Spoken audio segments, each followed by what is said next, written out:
Tiga geng besar di kota Jiayuan adalah Persatuan Saudara, Asosiasi Naga Banjir yang Menakutkan, dan Sekte Tiran Surgawi. Geng-geng yang lebih kecil adalah Asosiasi Tembak Besi, Persaudaraan Tersumpah, Geng Berpakaian Biru, Gedung Hujan Musim Semi, Sekte Pedang Emas, Geng Perahu Sungai Gelap, Sekte Berlian, Sekolah Matahari Terbenam, dan beberapa sekte lainnya, ucap Sun Ergau. Sun Ergau menyebutkan semua orang tersebut dalam satu tarikan nafas. Sambil terengah-engah, ia melanjutkan.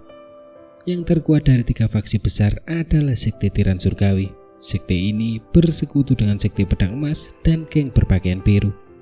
Dan mereka menduduki distrik Kota Timur, yang merupakan distrik paling makmur.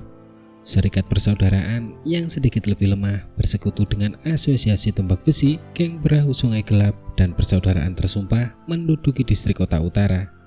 Yang terlemah, Asosiasi Naga Banjir yang Menakutkan menguasai distrik Kota Selatan bersama dengan Gedung Hujan Musim Semi, Sekte Berlian, dan Sekolah Matahari Terbenam. Terakhir, distrik Kota Barat yang kacau terbagi di antara banyak geng yang lebih kecil. Meskipun geng-geng kecil ini terus-menerus terlibat dalam perebutan kekuasaan, jika kekuatan yang lebih besar ingin menyerang distrik Kota Barat, maka geng-geng yang lebih kecil akan berhenti bertarung dan menghadapi penyerangan eksternal. Dengan demikian, seluruh kota Jiayuan dapat dianggap sebagai konfrontasi empat sisi, ucap Sun Ergau. Kata-kata Sun Ergau keluar seperti semburan dari mulutnya, tidak pernah berakhir. Tanpa berpikir sejenak pun, dia telah menjelaskan keadaan umum setiap kekuatan di kota itu. Setelah Hanli mendengar penjelasan itu, dia bergumam pada dirinya sendiri sejenak sebelum bertanya dengan serius. Aku pernah mendengar orang yang mengatakan bahwa Asosiasi Naga Banjir yang Menakutkan adalah salah satu dari tiga penguasa Provinsi Lan. Dan kota Jiayuan adalah tempat awalnya mereka mendirikan markas besar. Bagaimana mereka bisa menjadi yang terlemah dari tiga geng besar di kota itu, ucap Hanli. Tuan muda, apa yang Anda katakan adalah sejarah kuno. Bertahun-tahun yang lalu, Asosiasi Naga Banjir yang Menakutkan benar-benar ganas, dan kekuatannya hampir mencakup seluruh provinsi Lan. Sebagai negara adidaya saat itu, Asosiasi Naga Banjir yang Menakutkan memiliki kantor pusat yang berlokasi di kota Jiayuan. Awalnya tidak toleran terhadap geng lain yang ikut campur, dan sebagai hasilnya, Asosiasi Naga Banjir yang Menakutkan mengendalikan seluruh kota dengan sendirinya. Saat itu, geng-geng lain bahkan tidak berani menunjukkan bayangan mereka di bawah intimidasi Asosiasi Naga Banjir yang Menakutkan. Namun, karena alasan yang tidak diketahui, Asosiasi Naga Banjir yang Menakutkan tiba-tiba merosot kekuatannya dalam semalam. Tidak hanya kehilangan sebagian wilayahnya, kekuatan kantor pusatnya di kota Jiayuan juga sangat berkurang kekuatannya. Dengan demikian, geng-geng dari semua ukuran memanfaatkan kesempatan ini dan muncul dari persembunyiannya. Setelah beberapa pertempuran berdarah, situasi yang kita alami saat ini terbentuk, ucap Sun Ergau menjelaskan hal ini sambil tetap sangat sopan. Apakah kau tahu mengapa Asosiasi Naga Banjir yang Menakutkan tiba-tiba melemah? Hanli perlahan bertanya pada Sun Ergau sambil mengerutkan alisnya. Sejujurnya, status orang rendahan ini di dalam geng tidak terlalu tinggi. Aku benar-benar tidak tahu banyak tentang ini, dan beberapa hal yang ku ketahui diceritakan kepadaku oleh orang lain. Tampaknya Asosiasi Naga Banjir yang Menakutkan memiliki konflik internal yang menyebabkan perang saudara. Kemundurannya juga dapat dikaitkan dengan kekuatan besar lainnya yang menekan mereka dari belakang, ucap Sun Ergau sedikit malu pada dirinya sendiri karena tidak mengetahui cukup informasi. Sun Ergau memberi Hanli jawaban yang samar-samar. Jadi begitu, ucap Hanli tersenyum tipis. Sepertinya dia sudah menduga situasi seperti ini sebelumnya. Siapa yang saat ini memimpin Asosiasi Naga Banjir yang Menakutkan? Setidaknya kau harus tahu itu, Hanli bertanya. Aku tahu siapa. Orang yang bertanggung jawab atas Asosiasi Naga Banjir yang Menakutkan adalah Nonayan, janda dari mantan pemimpin Asosiasi Naga Banjir yang Menakutkan, Mojuran, ucap Sun Ergau buru-buru menjawab. Janda, ucap Hanli tercengang. Benar sekali, pendiri asli asosiasi naga banjir yang menakutkan, Master Mu, telah meninggal. Apakah istrinya tidak menjadi janda? Ucap Sun Ergao berkedip dan menjadi agak ragu-ragu. Dia tidak tahu apakah dia mengatakan sesuatu yang salah. Siapa yang bilang kalau Master Mu dari asosiasi itu meninggal? Ucap Han Li. Raut wajahnya berubah dingin. Han Li merasakan ada sesuatu yang janggal. Semua orang di kota Jiayuan tahu tentang ini. Setahun yang lalu, murid terakhir tangan hantu Mujuran mengungkapkan bahwa ia telah memperoleh surat wasiat dan kenang-kenangan dari Master Asosiasimu. Dengan ini, ia mengumumkan kematian Mastermu di kediamanmu, ucap Sun Ergao. Murid terakhir, siapa namanya? Han Li bertanya dengan tenang mengangkat alisnya. Dia adalah Wu Jianming, seorang pria tampan berusia 20 tahun. Rumor mengatakan bahwa dia telah mewarisi ajaran Mujuran dan seni bela dirinya yang sangat tinggi, ucap Sun Ergao memberitahu Han Li dengan hati-hati. Pada saat ini dia sudah menyadari sesuatu. Dia yakin bahwa orang ini entah bagaimana terkait dengan asosiasi naga banjir yang menakutkan, dan tampaknya memperhatikan Tuan Muda Wu itu dengan seksama.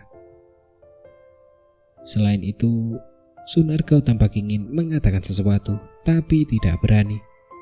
Jika kamu ingin mengatakan sesuatu, bicaralah terus terang. Jangan menahan diri. Jika informasi ini benar, aku akan memberikan hadiah besar, ucap Han Li. Saya pernah mendengar orang yang mengatakan bahwa Tuan Muda Wu dekat dengan putri tuanmu, yaitu Mo Yuzu. Saya juga mendengar bahwa mereka akan segera menikah, ucap Sun Ergao. Mendengar bahwa akan ada perbaikan, Sun Ergao mengatakan yang sebenarnya dengan terus terang, dengan senyum di wajahnya. Pernikahan? Han Li terkekeh dan tiba-tiba berdiri. Ia mondar-mandir beberapa kali di dalam ruangan. Setelah itu, ia menatap langit-langit dan berhenti. Dia tampak sedang memikirkan sesuatu. Dengar baik-baik, misimu cukup sederhana. Mulai hari ini, kamu akan diam-diam mengumpulkan informasi untukku mengenai keluargamu. Sedangkan untuk Tuan Muda Wu, semakin banyak detail tentangnya, semakin baik, ucap Han Li. Ambil perak ini. Jika urusan ini berjalan dengan baik, akan ada lebih banyak hadiah. Cepat lakukan, ucap Han Li. Han Li dengan santai melemparkan sekantong perak kepada Sun Ergao. Saya akan mengikuti perintah Anda. Tuan muda yang terhormat, harap tenang, karena saya akan menangani masalah ini dengan baik. Pria yang rendah hati ini tidak akan merepotkan Anda lagi dan akan pergi, ucap Sun Ergao menggenggam perak di tangannya dan berjalan keluar, berseri-seri karena gembira. Sebelum pergi, dia bahkan menyempatkan diri untuk menutup pintu dengan sopan. Tuan muda yang terhormat ini benar-benar murah hati dengan uangnya. Yang ia inginkan dariku hanyalah tugas sepele untuk mengumpulkan informasi. Rupanya memilih untuk mengikuti orang ini pada hari itu benar-benar pilihan yang tepat, pikir Sun Ergao dengan gembira. Pada saat ini, masalah pil jantung busuk telah disingkirkannya. Setelah melihat wajah bahagia Sun Ergao saat dia berjalan keluar, Han Li menghela nafas pelan. Tiba-tiba dia merasa agak menyesal. Dia baru berada di sini selama 2 hari dan sudah memberikan begitu banyak perak. Ini membuatnya terasa seperti pemborosan uang. Tidak apa-apa, perak ini bisa dianggap sebagai perak dari rekening doktermu, bahkan dengan tambahan sedikit bunga, pikir Han Li menemukan kegembiraan dalam kesedihannya. Namun, Tuan Muda Wu Jianming ini benar-benar orang yang pintar, karena benar-benar mencoba menjadi orang pertama yang menggunakan identitasnya sendiri untuk menyusup ke keluargamu, secara efektif memperoleh kekuasaan dan kekayaan secara bersamaan. Keberaniannya sungguh menakjubkan, pikir Han Li mengusap hidungnya sambil tersenyum dingin. Sepertinya kunjungan ke keluargamu tidak dapat dihindari. Kalau tidak, giok hangat yang tidak akan dimasukkan ke mas kawin dan malah akan berada di tangan orang itu, pikir Han Li sedikit menyesal. Di jalan tersibuk di distrik selatan, Jalan Bukit Selatan, terdapat sebuah rumah besar seluas beberapa hektar. Halaman rumah itu memiliki gerbang hitam besar yang darinya terdapat tanda gantung yang memperlihatkan dua kata, keluargamu. Di bawah tanda itu, 8 pria besar dan gagah berdiri tegak di kedua sisi gerbang. Masing-masing pria tangguh ini mengangkat kepala tinggi-tinggi dan membusungkan dada dengan penuh konsentrasi. Hanya dengan pandangan sekilas, orang-orang tidak akan berani meremehkan penampilan mereka yang terlatih dan gagah berani. Restoran wangi yang bertingkat 3 terletak persis di seberang jalan di perumahanmu. Popularitas restoran besar ini menggema di seluruh kota Jiayuan. Selain itu, minuman khasnya yaitu 100 aroma terkenal sebagai anggur yang lezat dan menarik banyak pelanggan terkenal yang lewat. Saat itu sudah waktunya makan siang. Alhasil, restoran wangi penuh sesak dengan pengunjung. Semua meja dari lantai 1 hingga lantai 3 penuh dengan pengunjung yang makan. Di jalan, mereka yang hendak melewati rumah makan akan mencium aroma makanan yang kuat dan meneteskan air liur karena lapar dan benar-benar terpikat oleh baunya. Di lantai 2, seorang pemuda duduk di dekat jendela mengamati jalan. Ada beberapa lauk lezat di mejanya bersama sebotol 100 aroma yang terkenal. Di belakang pemuda itu berdiri seorang pria besar yang menakutkan. Pemuda itu tidak lain adalah Hanli yang sedang mencari informasi. Pada saat ini, Hanli menatap sesuatu dari jendela. Dia memegang cangkir anggur kecil yang terisi penuh di tangannya. Tetapi makanannya tetap berada di atas meja, tak tersentuh. Secara keseluruhan, dia tampak linglung dan ceroboh. Hanli melirik sekilas ke arah perumahanmu di dekatnya sebelum melihat ke jalan-jalan di bawahnya. Ekspresi wajahnya tidak berubah sedikit pun. Sambil mengangkat kepalanya untuk minum secangkir anggur, dia terus melihat keluar secara misterius. Hanli sudah bertanya tentang 2 putri kandung doktermu dan putri angkatnya. Mereka semua tumbuh menjadi sehalus bunga, sehalus batu giok yang berharga, cantik dan menawan. Mereka dikenal sebagai 3 wanita cantik di kota Jiayuan. Oleh karena itu, mereka sering disebut sebagai 3 wanita kebanggaan keluargamu. Karena kecantikan mereka yang amat tersohor, mereka telah dibujuk oleh begitu banyak tuan muda dan elit heroik yang tak terhitung jumlahnya. Di antara wanita-wanita ini ada Moyuzu, seorang wanita cantik yang tiada tara. Di antara ketiganya, dialah yang paling diincar. Dengan demikian, berita pertunangannya menimbulkan kegaduhan hebat dan menghancurkan hati para pria yang berusaha merayunya. Ada beberapa seniman bela diri yang menentang Tuan Muda Wu ini satu demi satu. Wu Jianming akhirnya mengalahkan 16 dari para pesaing cinta ini secara berturut-turut. Dengan demikian, mengukuhkan reputasinya sebagai seniman bela diri yang tiada tara dan menyebabkan dia menjadi tidak terpisahkan dan dekat dengan Moyuzu. Hanli merasa bahwa masalah ini benar-benar agak lucu dan menggelikan. Yang lain tidak tahu bahwa Tuan Muda Wu ini memiliki semacam informasi orang dalam. Namun, Hanli menyadari seluruh situasi tersebut. Wu Jianming yakin telah diberangkatkan dari sekolah musuh doktermu. Tampaknya ketidakhadiran doktermu yang lama telah menyebabkan musuh-musuhnya menjadi curiga. Tuan Muda Wu ini mungkin datang untuk menyelidiki situasi. Hanli tidak tahu dengan cara apa dia bisa mendapatkan kepercayaan dari keluargamu. Tetapi surat itu sendiri mungkin tidak cukup untuk meyakinkan istri-istri doktermu dengan mudah. Hanli mengetuk meja pelan dengan jarinya seraya merenungkan masalah itu. Tuan muda, silakan duduk di sini. Makanan yang Anda pesan akan segera datang. Pelayan yang mengenakan jaket pendek berwarna putih itu buru-buru menuntun seorang pria berpakaian biru yang berusia sekitar 27 hingga 28 tahun ke lantai 2. Selain itu, pelayan itu menyuruh pria itu duduk di meja kosong di sebelah Hanli. Kemudian ia buru-buru kembali ke lantai 1 untuk melayani pelanggan lainnya. Pria berpakaian biru ini tampan, alisnya tebal, matanya besar, dan auranya agak heroik. Setelah dia duduk, dia melirik sekilas ke sekelilingnya dan kebetulan bertemu pandang dengan Hanli. Hanli merasakan keberanian yang tak terlukiskan dari tatapan pria itu yang membuatnya merasa seolah-olah keberadaannya tengah diserap. Setelah beberapa saat terkejut, Hanli segera memalingkan mukanya saat raut wajahnya sedikit berubah. Orang ini juga sangat terkejut. Namun setelah menatap Hanli dengan dingin, dia segera menoleh, tidak lagi memperhatikan Hanli. Wajah Hanli agak pucat.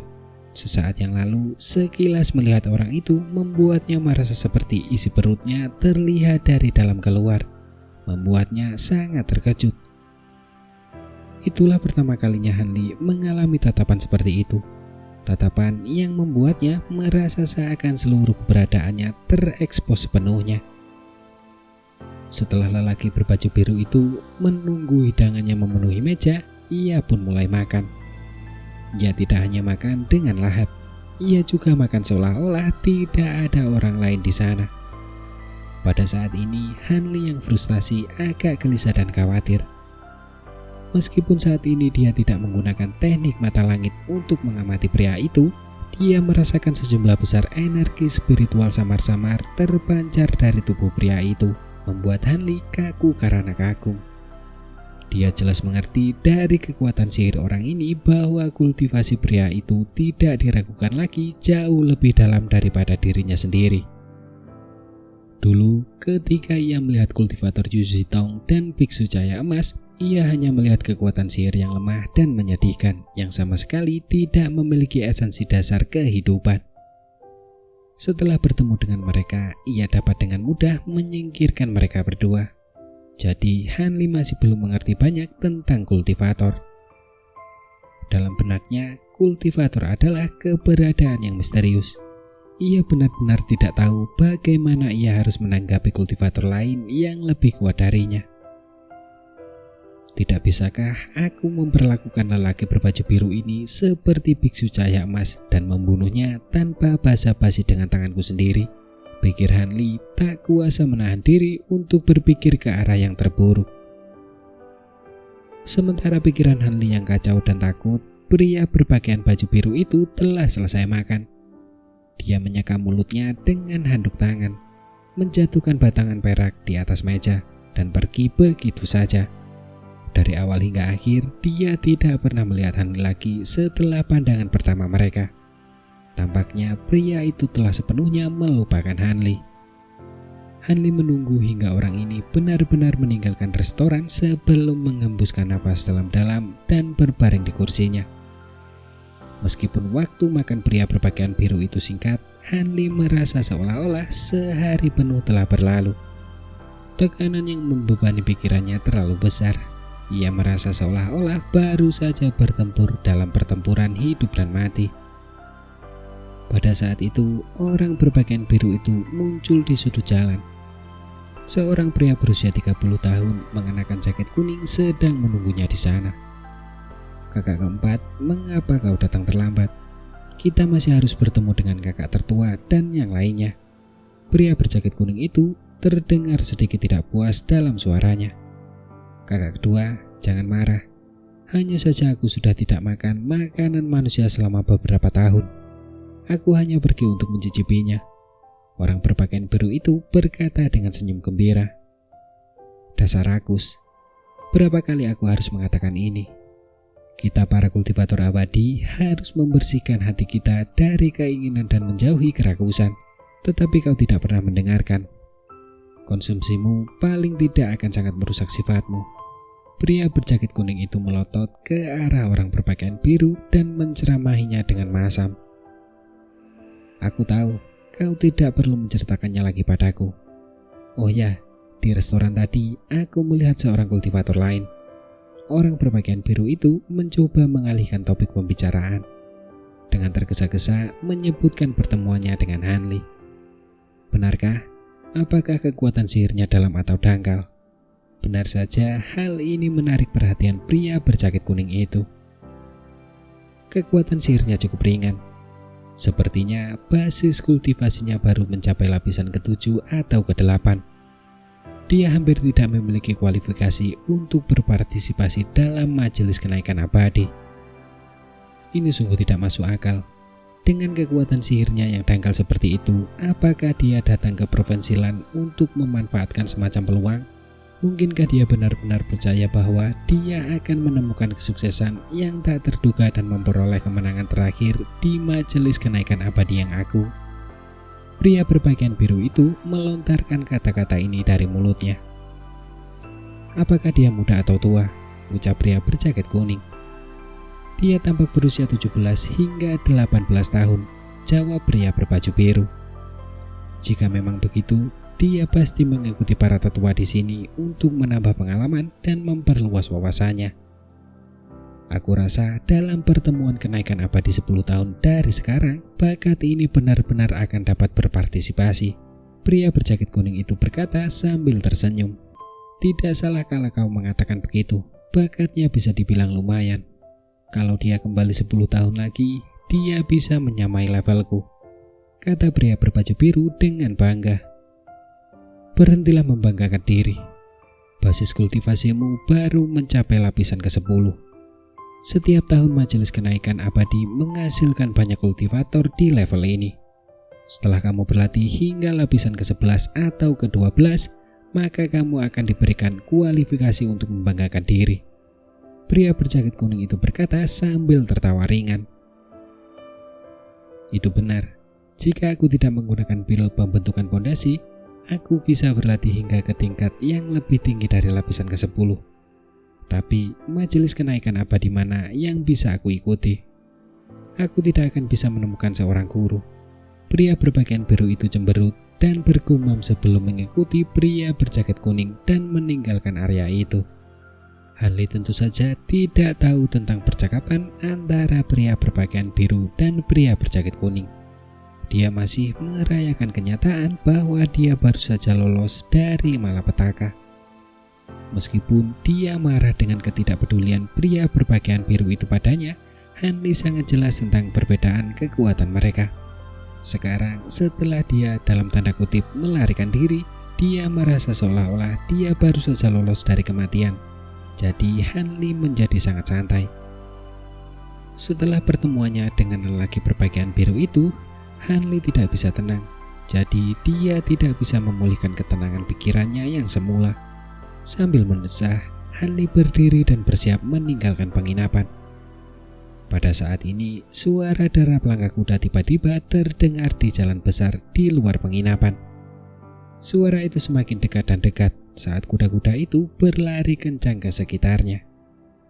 Dia baru saja akan berdiri, tetapi perhatiannya terusik. Dia duduk kembali dan mengalihkan pandangannya sekali lagi ke jalan besar.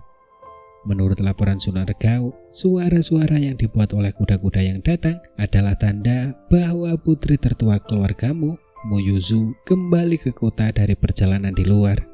Rumor mengatakan bahwa wanita cantik dari keluargamu ini tidak menikmati melakukan apa yang dilakukan gadis-gadis lain seusianya. Sejak dia masih muda, dia hanya menunjukkan minat untuk menggunakan tombak dan menjadi pemimpin geng. Karena itu, para tetuanya mengorganisasi seorang ahli dari naga banjir yang menakutkan untuk mengajarinya seni bela diri. Yang benar-benar mengejutkan adalah bahwa Nonamu ini sangat menyukai berburu. Sebuah olahraga yang seharusnya menjadi kegiatan khusus untuk laki-laki. Setiap 2 atau 3 hari, Nonamu akan pergi ke hutan di luar kota untuk berburu. Hal ini mendorong para tuan muda dari berbagai klan yang ingin merayunya untuk pergi berburu bersamanya, mengejar elang dan anjing pemburu dengan harapan mendapatkan simpatinya.